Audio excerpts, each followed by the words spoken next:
Hi and welcome back to I Know Fact All About That, presented as always by All This Malarkey. If you're new here, basically we have 4 hosts, 20 facts, 4 lies, which we ferret out at the end. If you hear this noise, Fact off, then that means 2 people have the same fact and something special happens. So joining me this week, making sinister inquiries down a dark alley, it's Bree. G'day, governor. A distinguished gentleman that keeps odd hours and is always seen with a leather briefcase, Nick. Hello, Copper. And wearing a jolly bonnet and carrying on her revels while dancing a baldy polka, it's our special guest star, Sarah. Hi. Beautiful. Okay, everybody, what we're going to do now is go through the case of Jack the Ripper. Dun, dun, dun. Okay, fact 1 from me.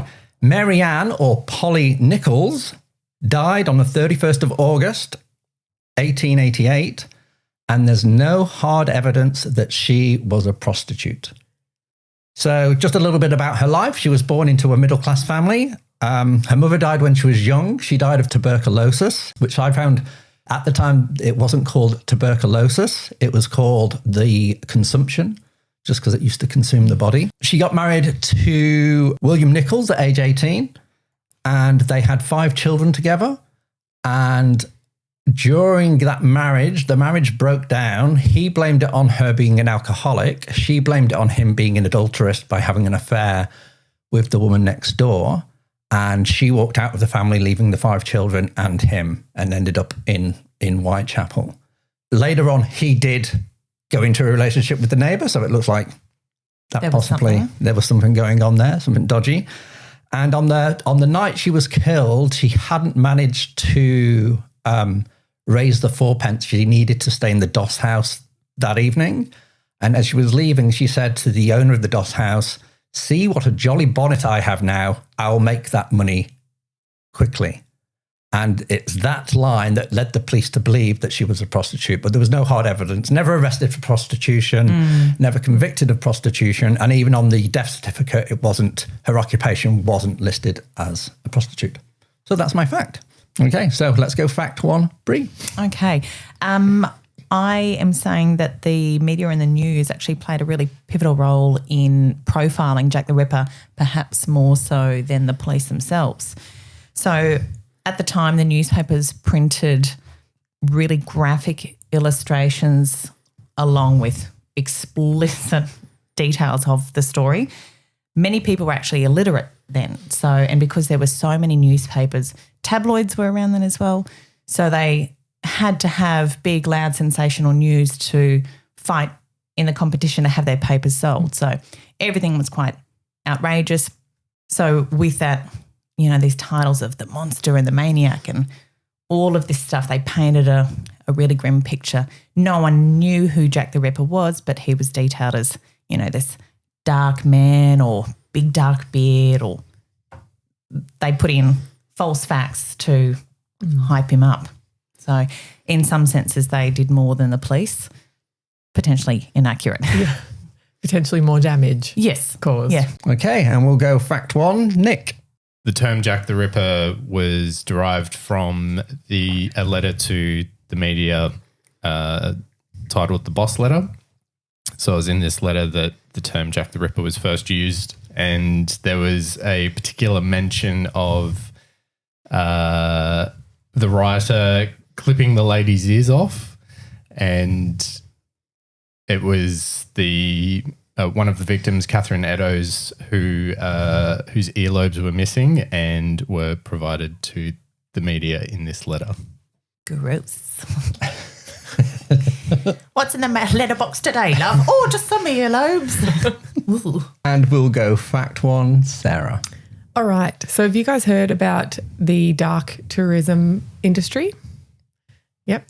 So for those who haven't, the dark tourism industry is all about people creating walking tours or museums or whatever it might be surrounding kind of death and murder and hauntings and all that kind of stuff. Last year, globally, the dark tourism industry was worth about 45 billion Australian dollars across the world. And Jack the Ripper is considered kind of the inspiration for this economy and actually is a huge part of it, particularly over in England. Jack the Ripper features in hundreds of novels. It's the most written about event to date, published in books and so on.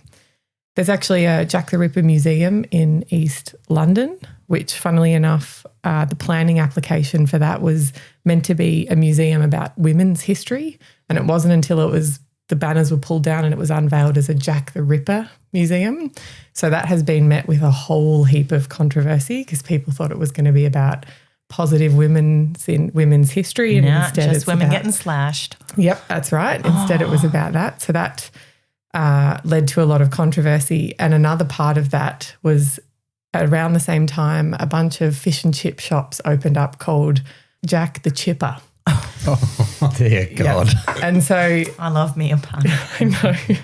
And so a lot of people are saying that this dark tourism economy has become a really important economical input across the world, but also sometimes throughout that we lose sensitivity. That's it, that there's victims in this. We can't name fish and chip shops after a man who who did murder a bunch of women in a really brutal way. It's really horrible because as you're explaining that, in my head, I'm going, right, serial killers, businesses. It's like bungee jump with Ted Bundy. So that was fact 1. Let's go on to fact 2. Okay. Annie Chapman was killed September 8th, 1888. There's no hard proof that she was a prostitute. So she was educated. Her father was in the army, so she received an education. So she was literate, could read and write, was quite intelligent. In her childhood, she lost 4 brothers and sisters to disease in the space of 3 weeks. Oh. Wow. Which was terrifying, and they think had obviously a profound effect on the whole family. And Annie started to drink. Her father then committed suicide. A few years later, he slit his own throat, which yet again left Annie pretty shaken. She married a guy called James Chapman, who was actually a relation on her mother's side. They had 5 children together, but only 3 survived. No, they had 8 children, only 3 survived. The other 5 died due to complications with alcohol, they believe, because she was an alcoholic. And he got a really good job working as a coachman for an esteemed family. And it got to a point, her drinking got so bad that they give the family an ultimatum. Either she had to leave or they would sack him. So Annie ended up leaving. It was an amicable split. He loved her. He loved the family and stuff like that, but they decided that he'd be able to support her and she could move on and he could still work. So she ended up in, guess where? Whitechapel, where she would sell crochet and coverings for arms and flowers to eke out a living. Yeah, and basically the night she was killed, it's pretty much the same thing where she was reported to being drunk, but also not having enough money to pay for a doss house for the evening, and was murdered in the early hours of the morning. Were many of the women professional prostitutes?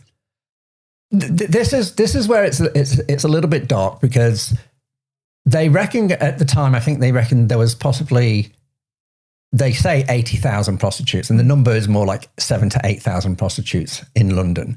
And the morals of the time was if you're a woman that's not married, that only has an eager means of getting by, then you must be a prostitute. And yet again, it's how do you class prostitution? It's like these women were reliant on men. The whole system back then was the man goes to work, he's the breadwinner, he provides for the family. If a woman loses her man through any means, then she basically becomes destitute. And everybody's thing is, if you're a destitute woman, then you're a prostitute and you sell sex, which is totally incorrect. It's like listening to some of these reports from some of these families, they're like, there's no way she was a prostitute. But yet again, if you got with a man for an evening because he could pay for a room and you had to have sex with him, or you ended up having sex with him because he paid for a room so you had a bed to sleep in the night, is that prostitution? Is it survival? It's where of the levels. But Annie was never arrested for prostitution. She was never prosecuted for prostitution, and yet again on a death certificate was not listed as a prostitute. Although everybody believes she was a prostitute. That probably speaks quite strongly to the mindset at that time and in that era where, there's probably a lot of societal stigmas or preconceived conceptions about women, and the view on women back then would have been very different to the way it is today. Oh, and I think it's the view on people. Yet again, true. I think it's a class divide. You know, men were viewed the same. Men were still held up to moral. Women were treated a lot worse on a social level, but it was more of a social class thing where if you're at the bottom of the rung, you're at the bottom of the rung. Do you know what I mean? It was pretty, it sounds terrible. Victorian times in London, would not like to go there. I read that there was a lot of what they call situational prostitution. So it wasn't like a lot of women worked in brothels. I mean, that did happen, but a lot of these women didn't necessarily work in a brothel day to day, but rather would be at a bar, get approached. There was an opportunity to potentially earn some money, and they would take that as it kind of came up. At the end of the day, if that puts a loaf of bread in your hands, that's it's survival. Yeah. In exchange any for cost. a bed somewhere or a hot meal. Or that's right. Yeah. Okay. Fact 2, we go to Brie.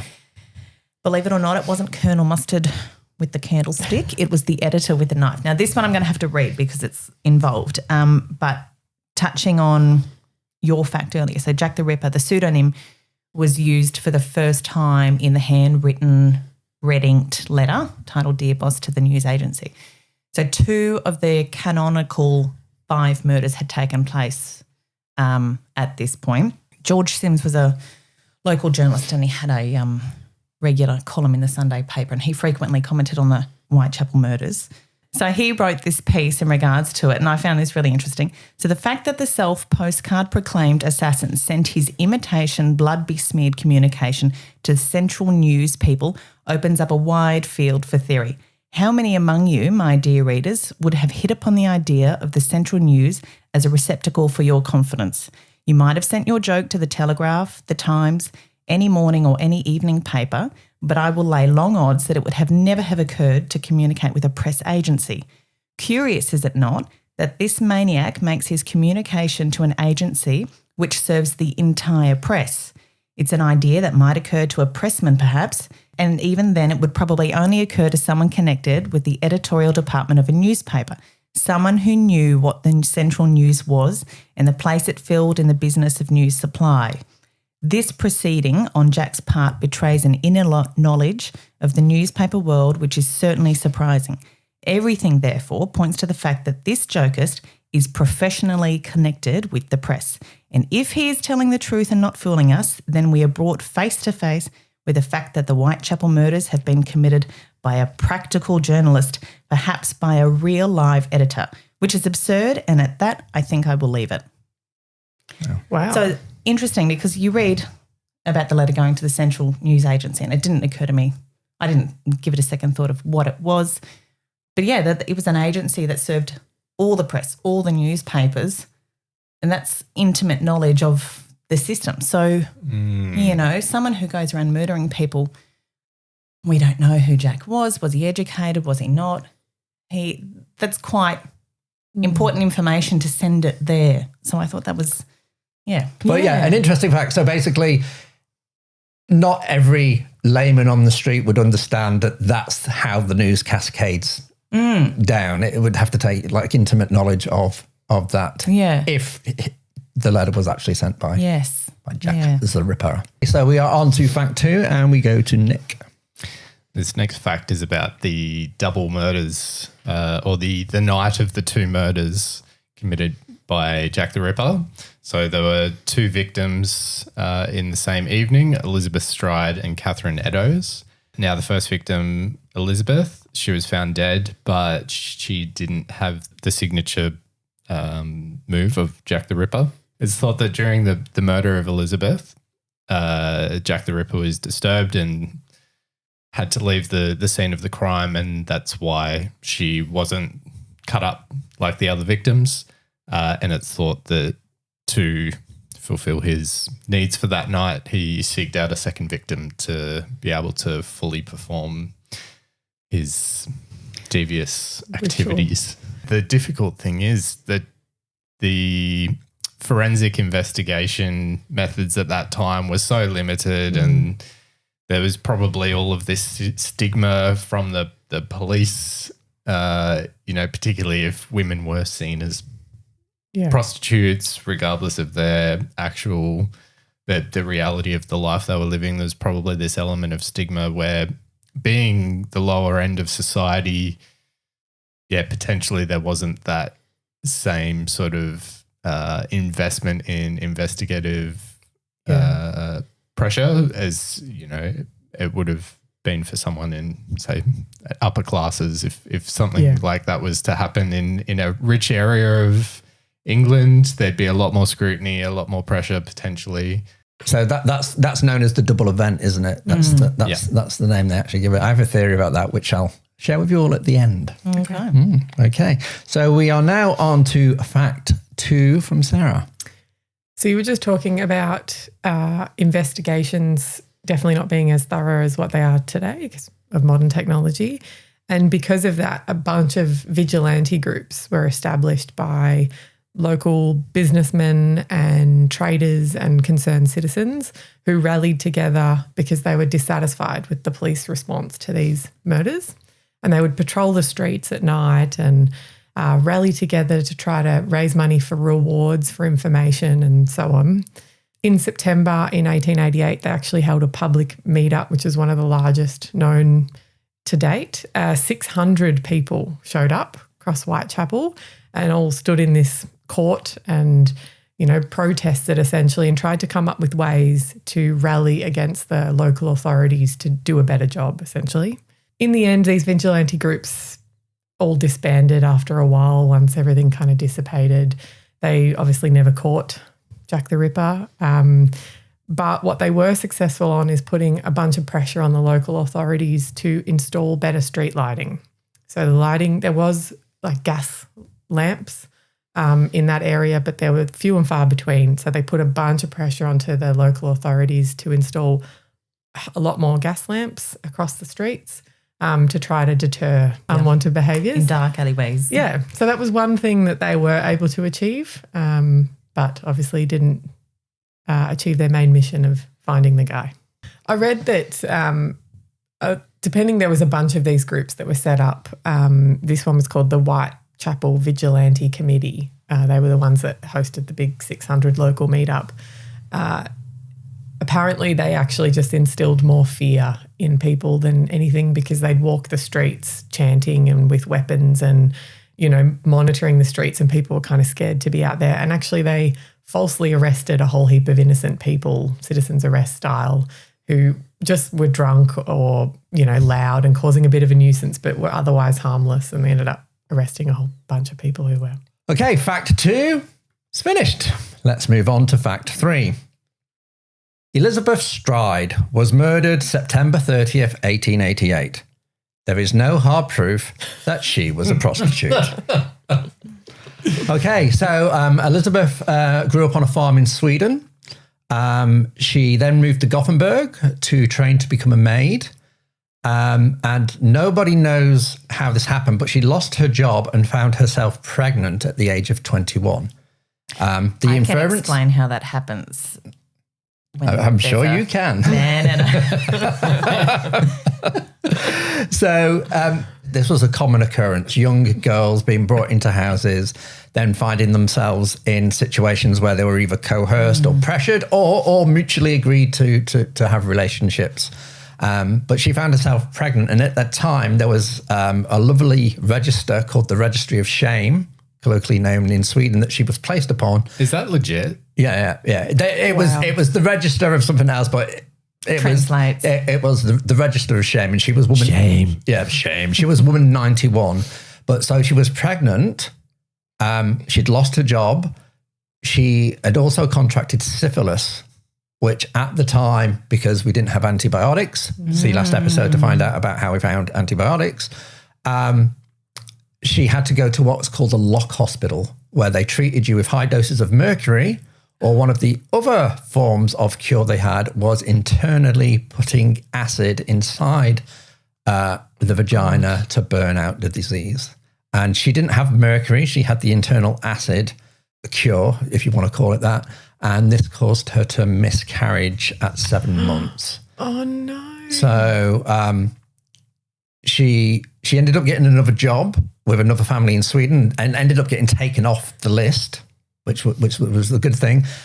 She picked up her life. She moved to London. She started to work in London. She met a 47-year-old carpenter called John Stride, who she married. She was only 25. The couple opened 2 coffee shops, but those businesses failed.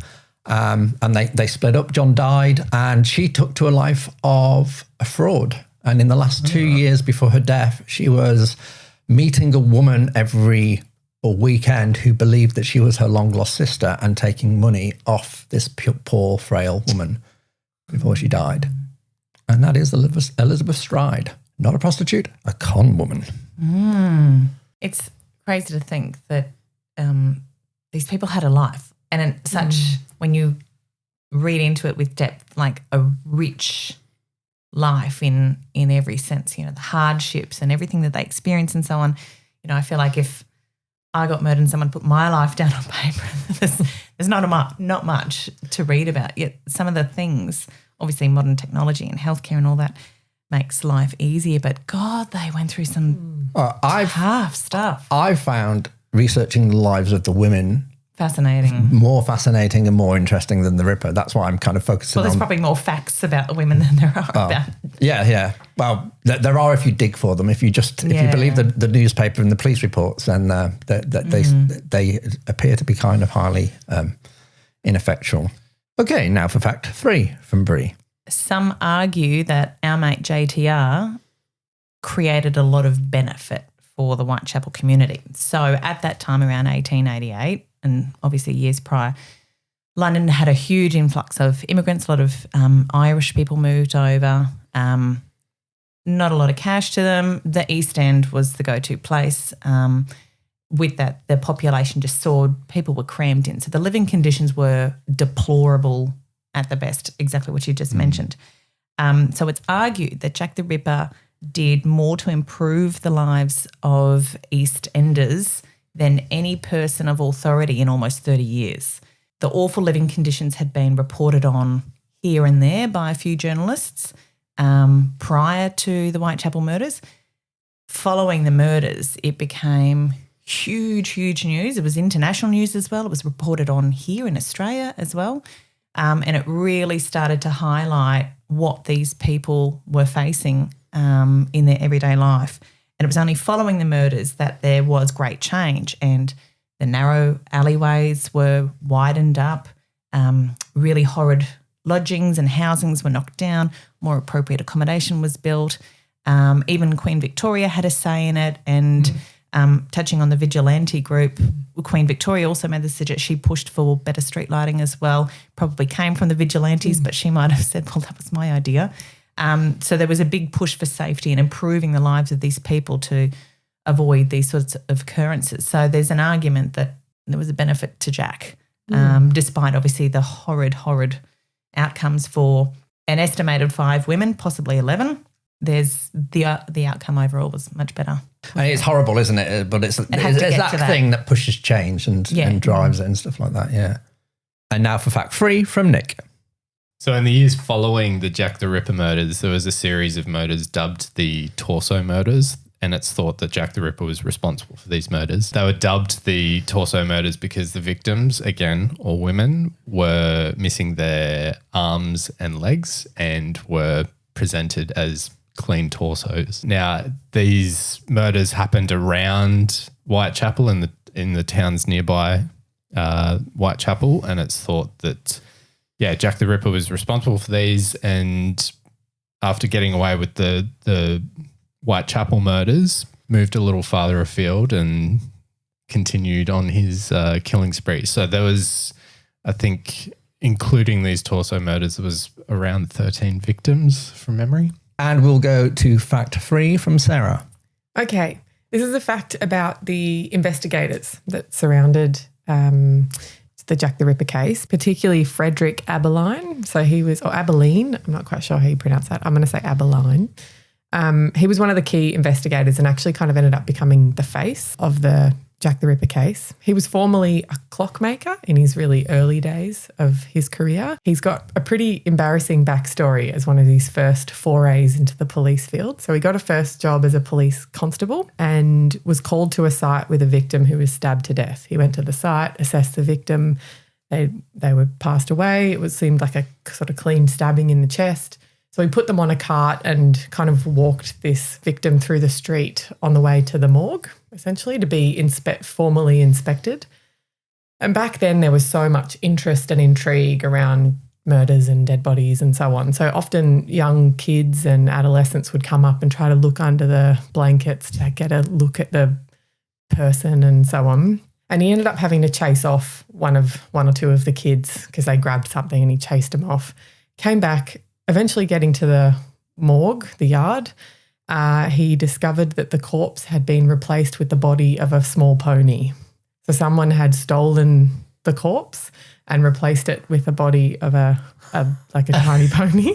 And he almost lost his job because he'd lost a body essentially and delivered a horse to the morgue. But that's where the Godfather got it from. But it didn't stop him from becoming one of the leads of the Ripper case 20 years later. Who has a pony at the ready to put? Yeah, so they did think that this person was killed by a professional assassin in that time, and the assassin had an interest in the body not being recovered. But I would argue, why would you leave the body there anyway? Yeah. So, I don't know. The evidence. Yeah. Sounds like horseplay to me. Okay, so that's the end of round 3. I'm going to need to pick all those up to do my recaps. Let's go on to fact 4. Kate Eddowes was killed on September 30th, 1818, and there's no hard proof that she was a prostitute.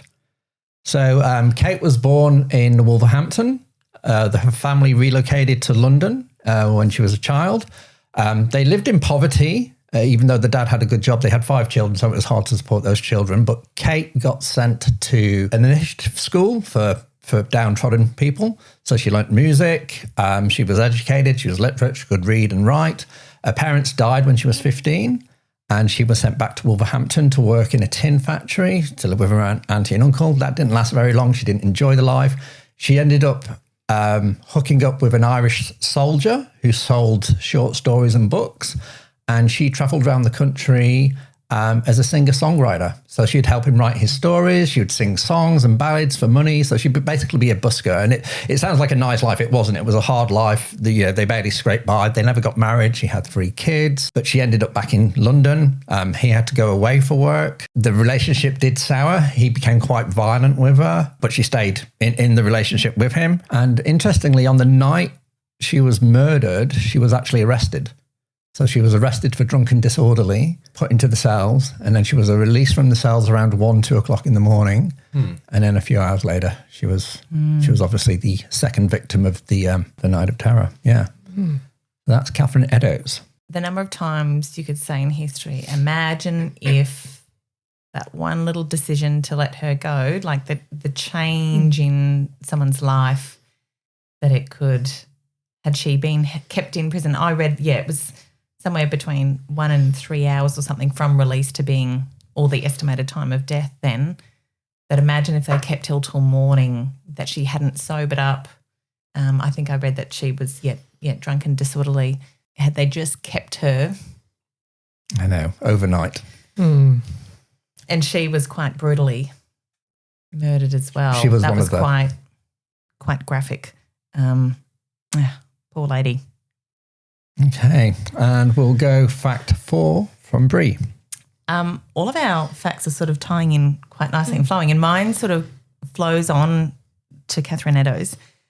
So do you remember when there was all that big hype a few years ago about the DNA, the genetic testing, like Ancestry.com and that sort of thing? And then there was a big privacy scandal, I think it was around 2018, about people's, I don't know what was sold, their information, their genetics was sold to third-party companies and so on. A French citizen actually did it. He found out that he was a direct descendant of someone present at Catherine Eddowes' murder.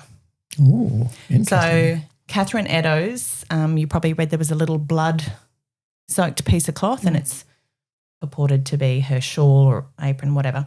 So that cloth, it was held at the Museum of London. Next to no evidence because it was so bungled.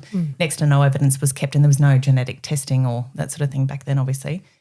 That was at the Museum of London. When genetic testing came in, the case wasn't, reopened as such, but that was tested and the blood they found didn't match the genetics of her surviving child.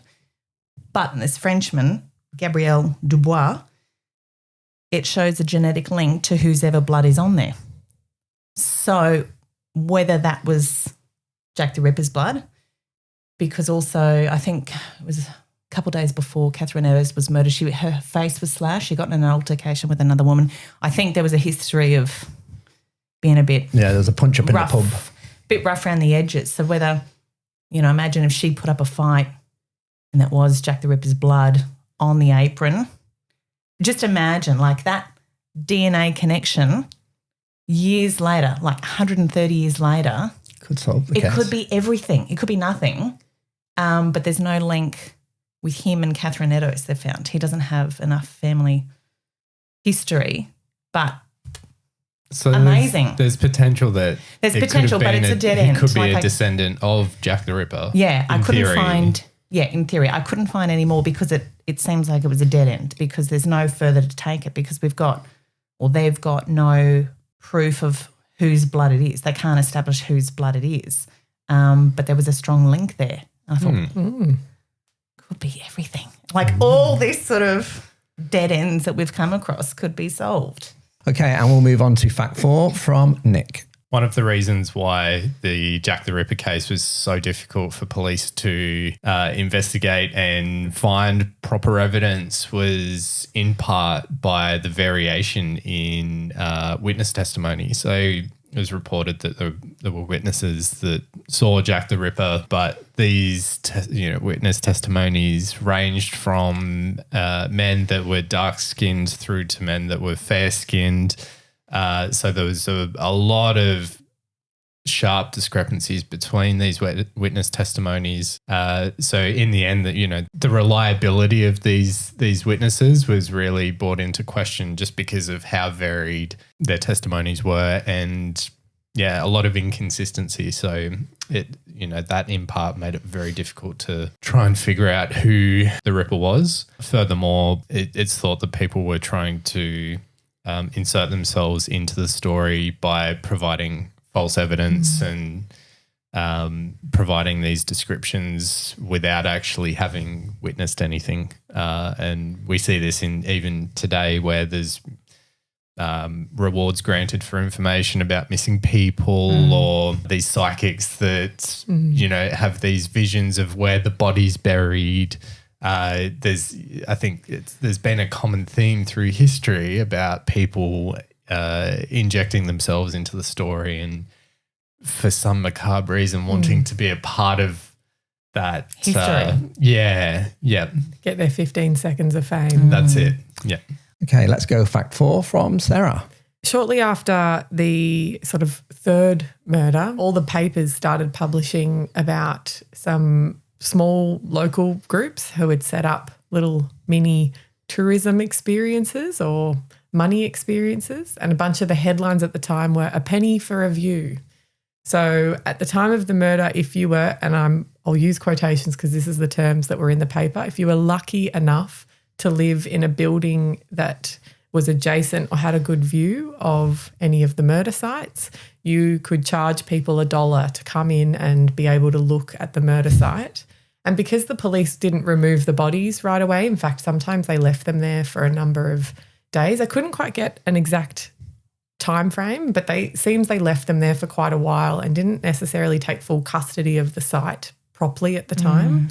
It meant that people could literally go and look at the victim and, and then there was apparently reported people setting up fruit carts and so on, selling fruits you could eat while you were looking at espresso van. Yeah, like it was called sightseeing. It actually forms a big part of that dark tourism economy I was mentioning before, one of the best references in one of the papers at the time was around Annie Chapman's, the discovery of Annie Chapman's body in the backyard of Hanbury Street.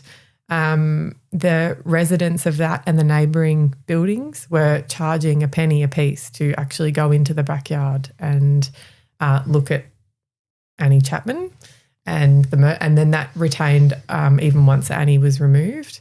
And in fact, some people said that the police were in on it too. So the police were taking money to let people come through as well. So it just goes to show that there's all this fear and people being scared, but there's so much fascination in monsters. We're drawn to it. We're sick bastards. It's so sick. The thing is with it, it's disgusting and deprived as that sounds. We still do it now, but we just pay Netflix and then we watch the documentaries. Oh, we listen to the podcast. Do you know what I mean? We do the same thing. It's just slightly more removed because it can be. And the irony is not lost on me that we're doing a podcast about this right now too. But yeah, this was all published in a paper, a social science paper by Dirk Gibson, and it's called The Relationship Between Serial Murder and the American Tourism Industry. And he went back and looked at a bunch of the papers at the time and side stories and even little flyers that were found and kept. And they were all about, step up, pay your penny, see Annie Chapman, that kind of stuff. Pretty sick.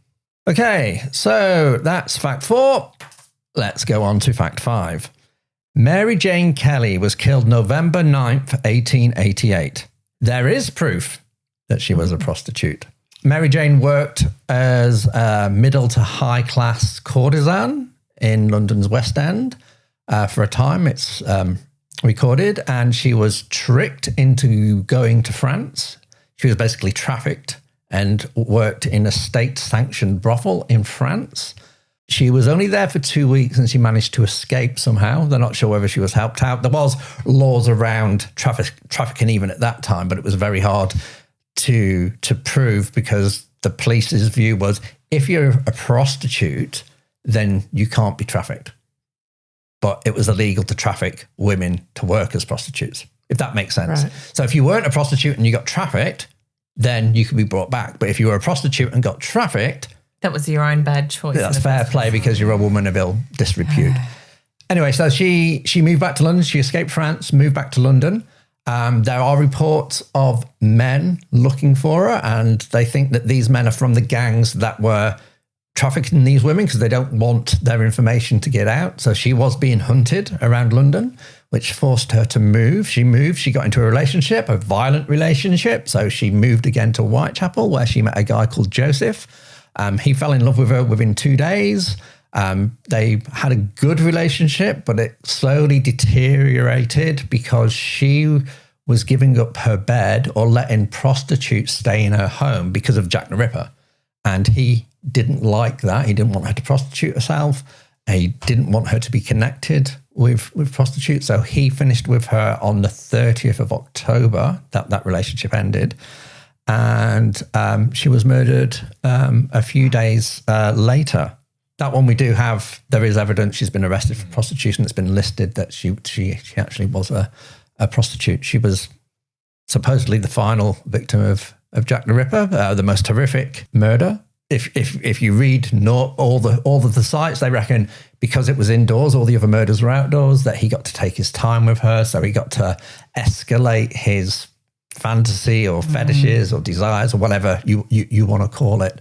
I can believe that in a way. You can see escalation throughout the murders. Might be a good time to say fact off. And I thought, I'm just going to see how this plays out. We've got one. Okay. So, yeah, I was waiting to see where you would land with Mary Jane Kelly, and I had the same thing, that it was reported widely that all the victims were prostitutes, but it's been argued by a lot of historians that actually there was no conclusive hard evidence that the first 4 of the canonical 5 were prostitutes, except for Mary Jane Kelly. So we're on the same page there. Here we go. We've got a little fact off. Is there anything else you'd like to add to it? No, there's not. You've really done your homework. You wrapped that up nicely. I'll do the scoring. Nick, if you want to do the questions, What year did the Jack the Ripper murders take place? 1888. I went for the date, yeah. I got excited. Brie got that one. One for Brie. Who was the first victim of Jack Marianne the Nichols. Ripper? Marianne Nichols. Correct. Oh, Debatable. For bonus points, what was her nickname? Polly, Polly, and Polly Nichols. Nichols? Polly Nichols? Yeah. Brie got that. So do we both get a point then? Can you name the three main ways crimes were solved? Being caught in the act, key witnesses or eyewitnesses, and Confession. Yes. Do I get one? Half? I'll leave it to you, Nick. Sarah for the steal? No. I think Brie gets that one. Fourth question. As of today, how many years ago did the murders happen? 135 years. 134. Hang on, 88. What are we in? 2023. But it's not August. Sarah's right. Oh. No. It's the 30th today. 30th of July. Before it was called Jack the Ripper, what other names were given? Leather Whitechapel apron. murders. The apron. Yeah. Leather apron. So we've got Red Fiend, the Whitechapel murderer, and the Leather Apron. I didn't quite hear who was first. I said then. Whitechapel, but Sarah got in first with the apron, leather apron. Okay. And then I said there were three nicknames because I just got the vibe that there was more than two. Let's go with Sarah. Okay, well, thanks to your special bonus point there, they are both on 3. Well, I'm 3 with Brie. That was fun. So we'll go on to fact 5 from Nick. Following the Jack the Ripper murders, there was a series of copycat murders where murderers were murdering women in the same style as Jack the Ripper. So these murders are thought to not have been Jack the Ripper, but indeed people with some sadist obsession with carrying out these horrid acts in the way Jack the Ripper did.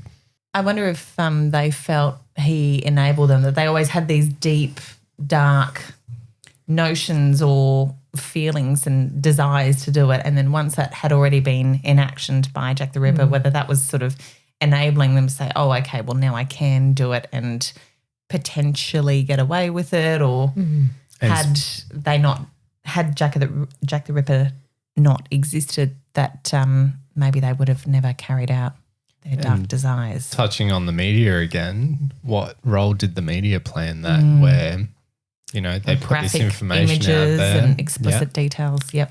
And in all this process, there's quite often a lot of emphasis put on the perpetrator and so much media attention on the perpetrator. And I think it's really lovely, Kieran, that you're focusing on the victims here, because quite often it's the victims in these cases that get lost and their stories aren't told. And really, these are the important people in all of this. We treat the perpetrator like a celebrity. Yeah. Exactly. Yeah. Yep. Okay, Sarah, fact number 5 from you. All right. I'm going to finish my facts on the most recent fact that has come out about Jack the Ripper. It was published about a week and a half ago.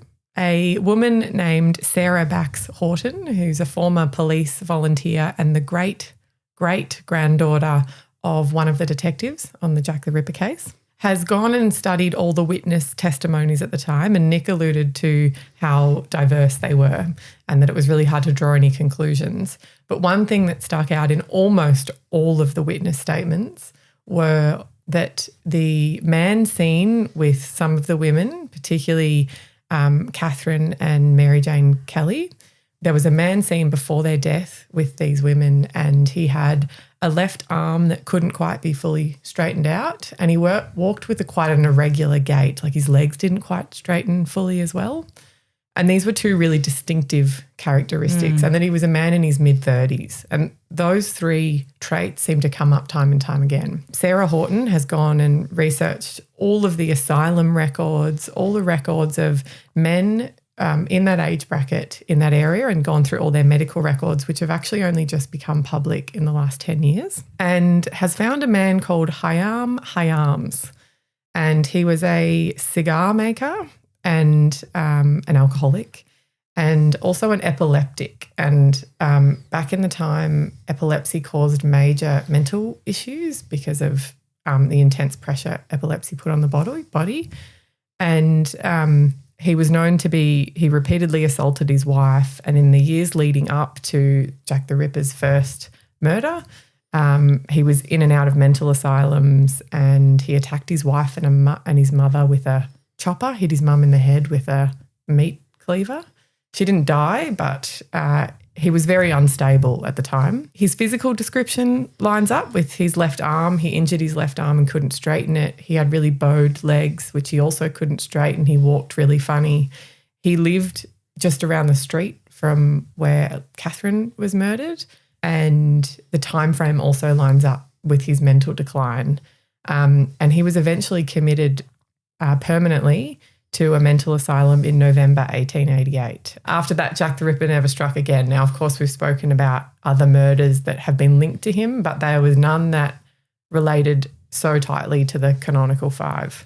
And so she has put Hyams forward as the top Jack the Ripper suspect, and is in fact saying that that is exactly who he was. Okay, so if I'm to get this straight, and if you are to be believed on this fact, you're saying that a guy called High Arms couldn't lift his arm high. Is that what you're saying? That's exactly what I'm saying. Okay, interesting. Very, very, very, very interesting. Fruiting bodies. Okay, well, that gets to the end of all the facts, and now it's time to ferret out the fibs.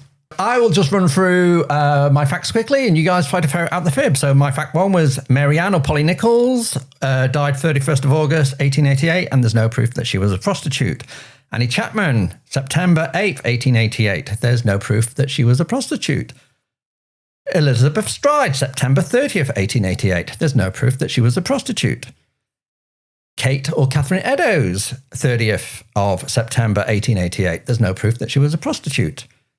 Mary Jane Kelly, November 9th, 1888. There is proof that she was a prostitute. There's the lie. I forgot that you had to have a lie, and I'm going, yeah, that's right, that's right. I don't know, I'm just going to say Elizabeth Stride. And Brie? I'm actually going to say that the same, because there was no proof of the other women. Mary Jane Kelly was proven, but Elizabeth Stride was known to have prostituted, but there's no hard evidence to suggest she was soliciting business at the time of her murder, but she was known to have prostituted at times in her life. So she seems the most convincing for me. Interesting. I'm with the girls here, fact 3. Well, I can reveal that no, it was fact 3. Elizabeth Stride was arrested for prostitution, so there was evidence that she was a prostitute. Evidence in Gotham, but yet again, no evidence in the UK. Or at the time specifically. Or at the time, no. She was noted as being a con woman. Well done, guys. Everybody got me.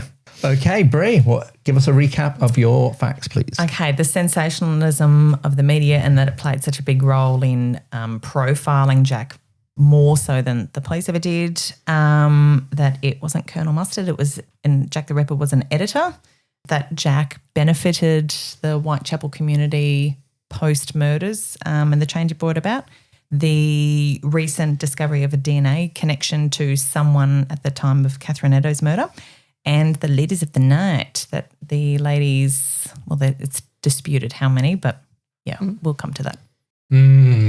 All very convincing, but I'm going to have to say I think your DNA fact there might be the fib. Okay. Okay, Sarah. I'm going to go with the editor. Yep. Yeah. I'm going to go social chain, so one of us is going to be right for sure. Okay. Are we? Well, there's another 2 facts, obviously. No, Nick got it. So the DNA totally made up. Okay, let's go for Nick. Give us a quick recap of your facts, please. So my first fact was around the coining of the term Jack the Ripper in the Dear Boss letter. the double event where both Elizabeth Stride and Catherine Eddowes were murdered in the same evening. Jack Ripper's connection with the Torso murders in the years following the Jack the Ripper murders. Some reasoning behind why it was so difficult to investigate the murders at the time because of witness description discrepancies and the unrelated copycat murders where people were reenacting the Jack the Ripper murders. Okay, we'll start with Sarah. I'm going to say the first one, the Dear Boss letter, because there was also another letter called the From Hell letter. And I believe that was the letter where the terminology Jack the Ripper came from and that it had a part of a kidney, not earlobes. So I'm going to say that's the fib. That sounds right, because I read the same, that the kidney was sent with the From Hell letter. The Dear Boss was the first letter, and the Dear Boss did first name Jack the Ripper. That was the first letter that give him his name. From that day forward, he was known as Jack the Ripper, but I didn't hear anything about an earlobe being sent in that one. And Brie?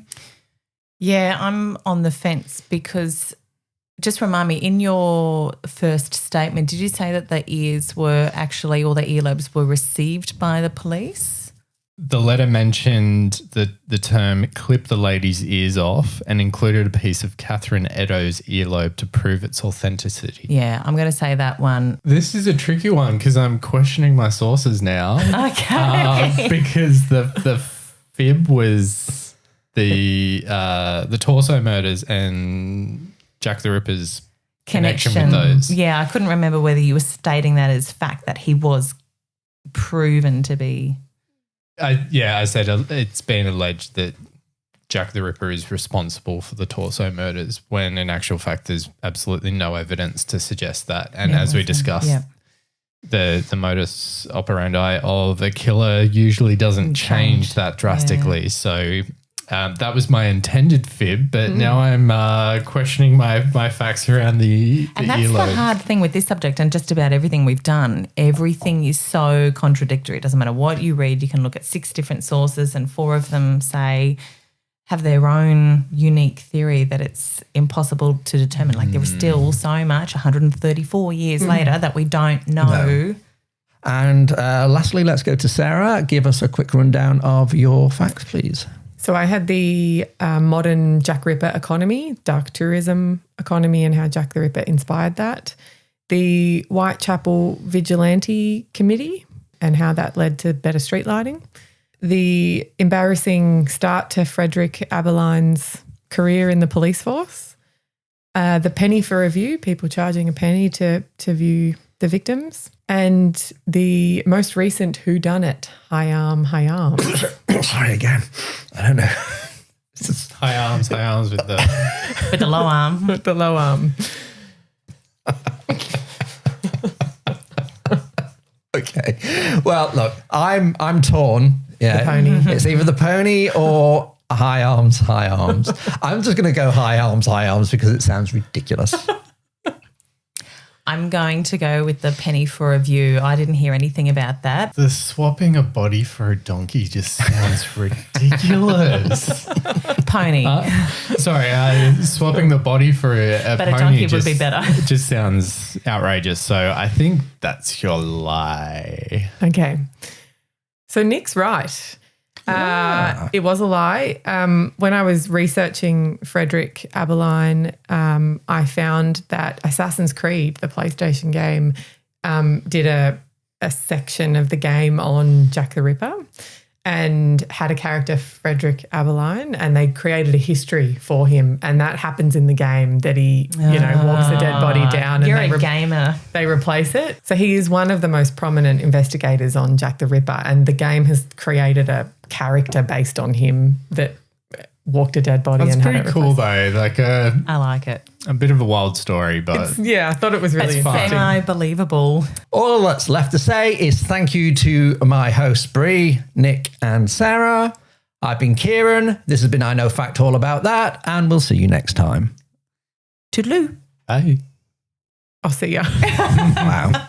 Way to drop the ball, Sarah. Just right at the end, right? We have to do the whole thing again.